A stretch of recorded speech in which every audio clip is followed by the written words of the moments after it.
Bismillahirrahmanirrahim. Assalamualaikum warahmatullahi wabarakatuh. Salam sejahtera untuk kita semua.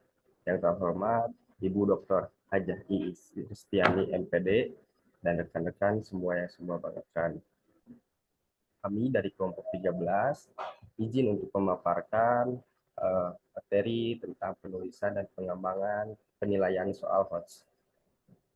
Kami kelompok 13 beranggotakan 2 orang, saya sendiri sebagai moderator, Samsurijal sekaligus pemateri 1, dan rekan saya Elinda Yuliasari sebagai pemateri kedua.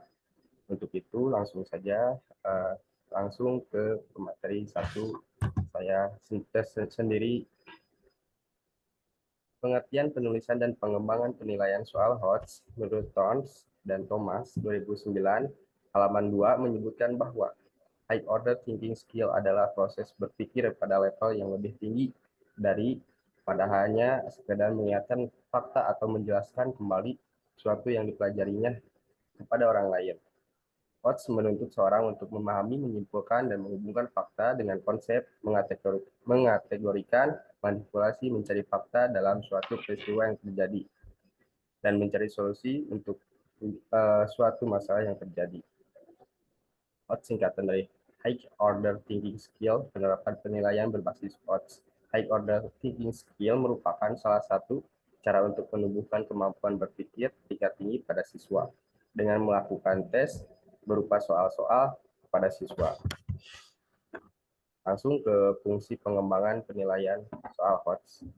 Yang pertama, soal HOTS High Order Thinking Skill adalah jenis soal yang dirancang untuk mengukur kemampuan siswa dalam berpikir tingkat tinggi dan atau kemampuan siswa dalam berpikir kritis, analitis, sintetis, evaluasi, dan kreatif. Yang kedua, mengurai ketergantungan untuk menghafal. Proses pengerjaan soal yang lebih kompleks untuk mendorong siswa berusaha memahami konsep secara menyeluruh atau tidak hanya bergantung penghafalan saja. Yang ketiga ada melatih pemikiran kritis dan penalaran. Soal HOTS akan melatih siswa untuk melakukan proses kognitif yang cukup kompleks hingga siswa pun akan terlatih untuk berpikir secara kritis. Dan yang keempat, meningkatkan kreativitas. Tahapan paling tinggi dari HOTS adalah creating atau menciptakan proses ini akan mendorong siswa untuk menjadi lebih kreatif untuk membuat sebuah konstruksi berdasarkan konsep yang telah siswa pahami sebelumnya. Dan yang selanjutnya ada ciri-ciri penilaian soal HOTS. Untuk ciri-cirinya tersendiri ada 5 poin, yaitu yang pertama ada transfer satu konsep ke konsep yang lainnya. Dan yang kedua ada memproses dan menerapkan informasi. Dan yang ketiga ada mencari kaitan dari berbagai informasi yang berbeda-beda. Dan yang keempat adalah menggunakan informasi untuk menyelesaikan masalah. Yang kelima adalah menelaah ide ada informasi secara kritis. Selanjutnya ada karakteristik penilaian HOTS. Untuk karakteristik sendiri, ini ada yang pertama ada mengukur kemampuan berpikir tingkat tinggi. Mengukur kemampuan berpikir tinggi ini menyatakan bahwa kemampuan berpikir tingkat tinggi merupakan proses menganalisis, merefleksi, memberikan argumen, penerapan konsep pada sesuatu yang berbeda, menyusun dan menciptakan. Dan yang kedua ada bersifat divergen.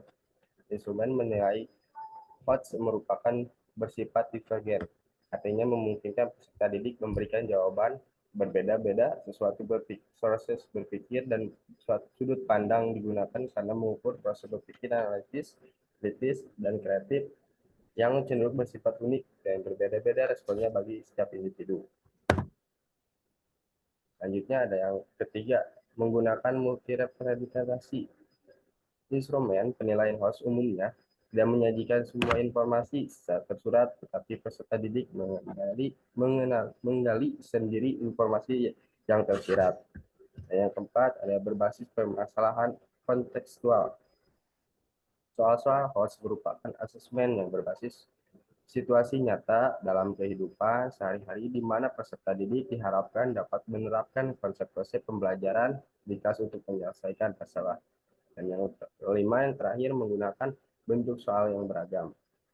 Bentuk-bentuk soal beragam dalam sebuah perangkat tes, soal-soal HOTS bertujuan agar dapat memberikan informasi yang lebih rinci, menyeluruh, dan tentang kemampuan peserta didik. Peserta tes.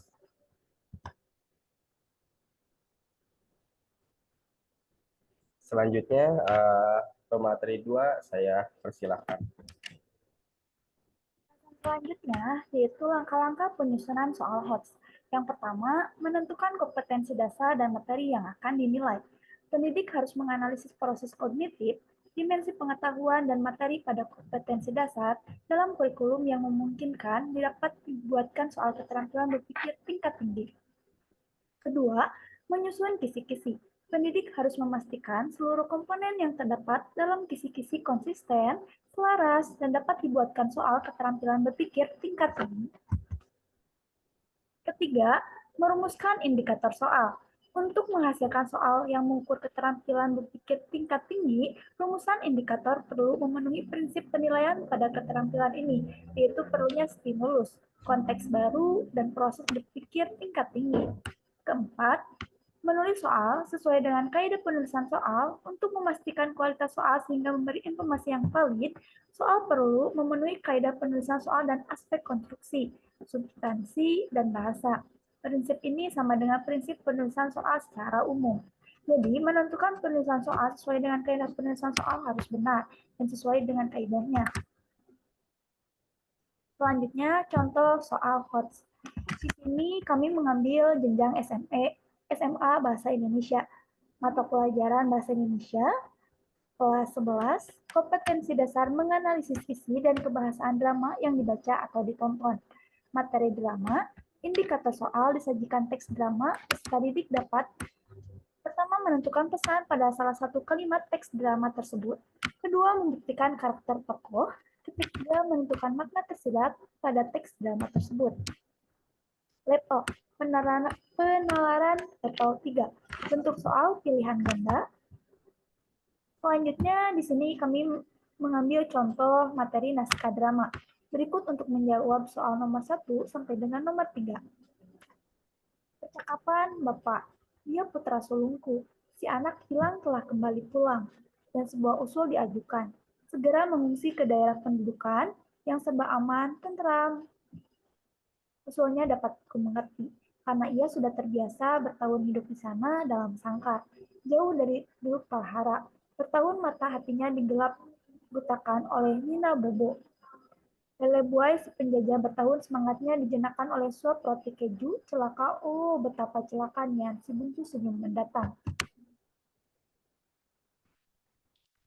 Jawab, bapak rupanya lagi ngomong sendiri.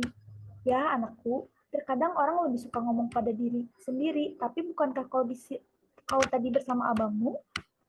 Ya, sehari kami tamasya mengitari seluruh penjuru kota. Sayang sekali kami tidak berhasil menjumpai emas. Tunanganmu? Dia selalu sibuk dengan urusan kemiliteran melulu. Bahkan ketika kami mendatangi asrama, ia tak ada. Kata mereka, ia sedang rapat dinas. Hehe, seolah-olah seluruh hidupnya tersita untuk urusan militer saja. Cakapan selanjutnya, kita sedang dalam keadaan darurat perang. Nah, dan dalam keadaan begini, bagi seorang prajurit, kepentingan negara di atas segalanya bukan saja seluruh waktunya. Bahkan juga jiwa raganya, tapi di mana abangmu sekarang? Bungsu. Oh, rupanya dia begitu rindu pada bumi kelahirannya, seluruh penjuru kota dipotret semua. Tapi kurasa abang akan segera tiba, dan sudahkah bapak membawa usul yang dimajukannya itu? Itulah yang hendak kuputuskan sekarang. Di sini ada pertanyaan soal pilihan ganda. Yang pertama, soal pertama, oh rupanya dia begitu rindu pada bumi kelahirannya. Seluruh penjuru kota dipotreti semua. Pesan dari pernyataan tersebut adalah, pertanyaan soal pilihan ganda yang pertama itu penilaian HOTS. Kenapa?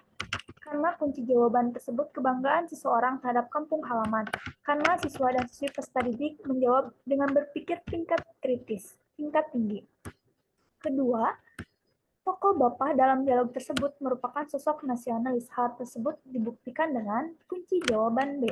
Sikap Bapak ketika menasihati bungsu untuk tidak mementingkan diri sendiri.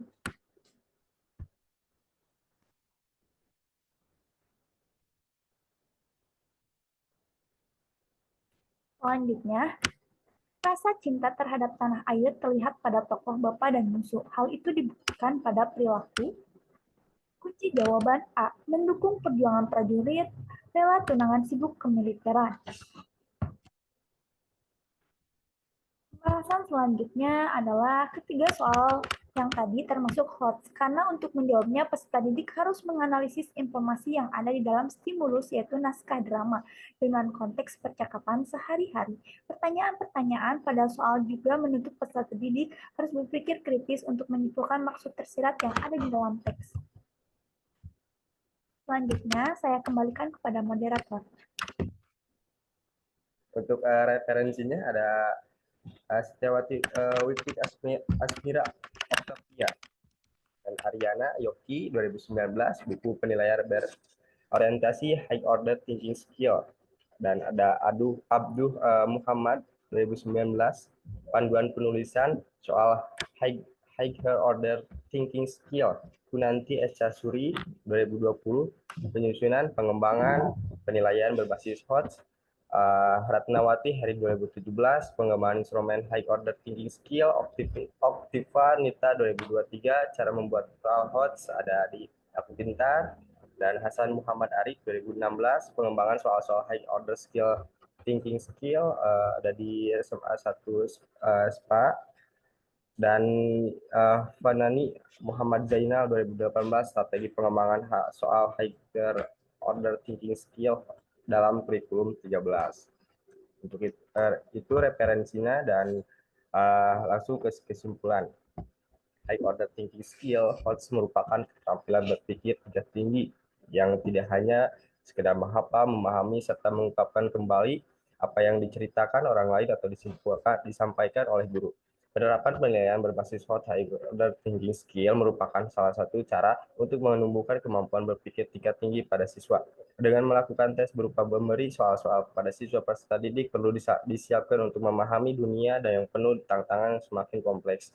Salah satu solusi yang dapat dilakukan pada peserta didik yang meningkatkan keterampilan berpikir tingkat tinggi order thinking skill, pembelajaran dan penilaian penerapan dalam kelas hendaknya memberi kesempatan pada peserta didik untuk menggunakan dan mengasah keterampilan berpikir tingkat tinggi tersebut.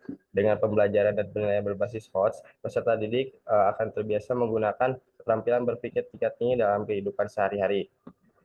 Untuk itu kesimpulannya saya tutup. Mohon maaf atas kekurangan dan kelebihannya. Wassalamualaikum warahmatullahi wabarakatuh.